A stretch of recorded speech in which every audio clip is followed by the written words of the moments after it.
What's up guys, this is Swastik Acharya from Piastik Multi Creative Galaxy and welcome back to my channel.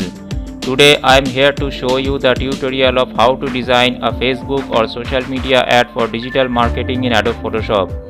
I am designing it as per Facebook ad dimension, which is 1200 by 1200 pixels in size and with RGB color mode. I hope this tutorial will be very useful for all of you guys, especially who are newly learning about Photoshop and social media designing, because I have tried to make this design an eye-catching one and truly attractive as per client's point of view through some basic simple creative methods and steps in Photoshop.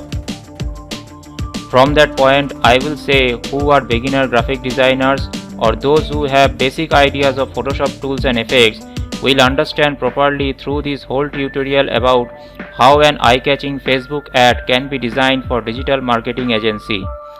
Just you have to make sure as per your client's point of view that the social media ad you are designing will be as attractive as it will describe the whole thing about the business at its first look. So guys, please watch the tutorial till the end to better understand, and if you really find it useful, then just click the like thumb and share with others. If you are newly watching, then subscribe to my channel and turn the notification bell on to stay connected with Piastik MC Galaxy and stay updated with every new designs in the future. So thank you very much guys. Keep supporting always, keep designing, keep learning, always stay safe and take care.